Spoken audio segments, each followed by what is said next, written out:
Greetings YouTube, Raven here. I'm going to attempt to make this video. However, I have kids here with me that are being noisy and fighting, so chances are I'll probably have to do this in a different time. But let's see if I can get through this without having any issues. My topic on this video is copper. Now, I'm sure all of us have gone online, looked for silver coins and whatnot, and you'll see a lot of the online precious metals dealer are starting to carry copper as an investment. Copper rounds, copper bars, various weights, designs, things like that. I guess this is more or less my opinion on copper. Is it a good investment? Is it a bad investment? My answer to that is yes and no. And it's all going to depend on what you buy and how much you spend on it, that type of thing. Now, we all know that copper's been up and coming. It's, you know, I think currently it's like $3.40 a pound. I've seen it as low as $3.20. I've seen it go as high as $3.70, I believe was the highest I've seen it within the last year. And I believe it was even more expensive in previous years as well. Now, copper can be found in anything. You know, obviously you can buy rounds, which is actually what you're seeing here. This is just a tube of rounds I purchased from Provident.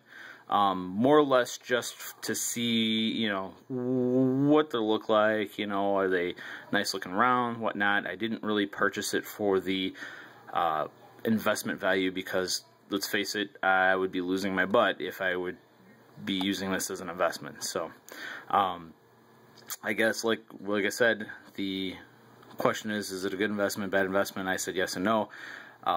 It depends on how you obtain it. Now, obviously, here's copper rounds, and I'll open this up so you guys can get a view at what copper rounds I bought. These are the St. Gaudens. They were the 2012 year. Top one looks kind of but I bought 20 of them to fill the tube to kind of give you an idea what they look like. Let's see if I can find a nicer looking one here. Usually the top couple aren't that great. I did have a couple that had some pretty nasty scratching and gouging and whatnot.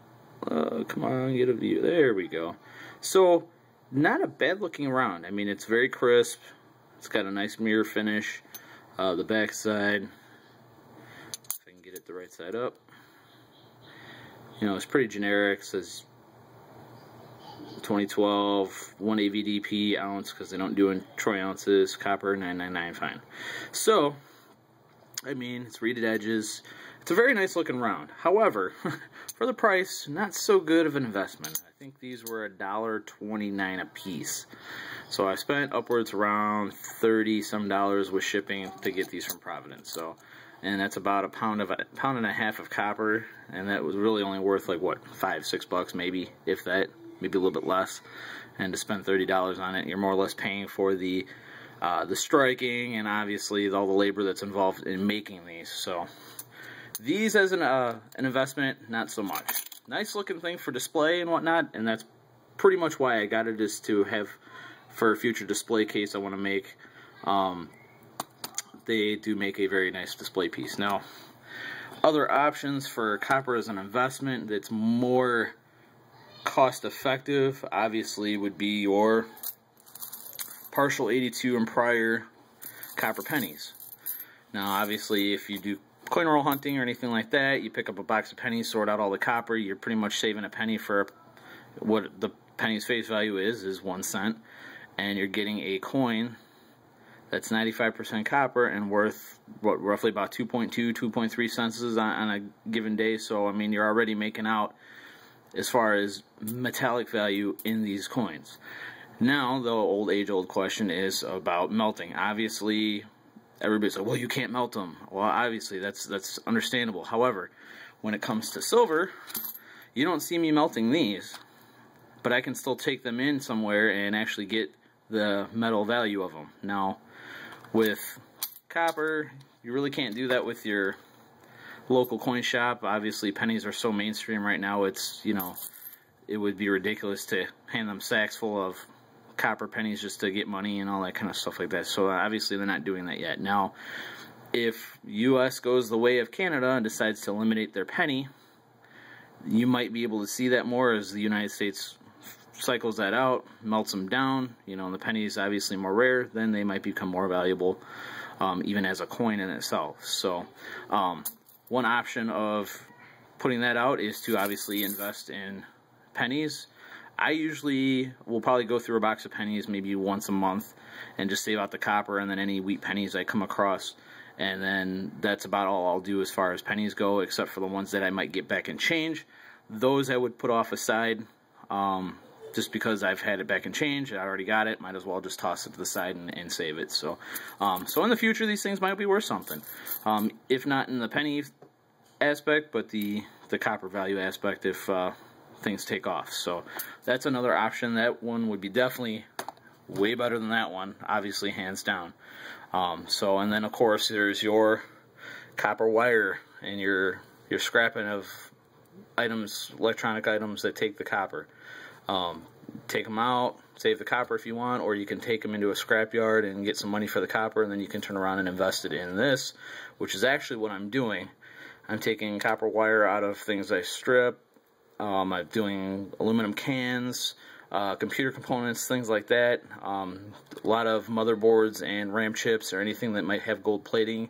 If you get a lot of that stuff together, you can turn around and sell it to somebody who might want to try and reclaim the gold out of it, and then you'll get some money that way rather than just throwing it out. And then same thing with here. Somebody's got a bad TV. Obviously these are part of the a TV. If anybody's ever seen the inside of a TV, this is part of the cone that sits on the back side of a tube TV, half and half like that, and then usually these are wrapped around some ferrite metal that goes around this. So that's usually what I pull off. That I wrap up by hand because it's got to come off by hand, and these are pretty solid. They're formed, so I don't mess around with that. And then these came off of a wire that comes around the tube of the TV, commonly known as a degaussing cable.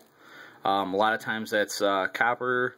I have run across one that I'm very questionable as to what it's made of. It's got this pinkish reddish tinge to it, and it's very light, a lot lighter than this.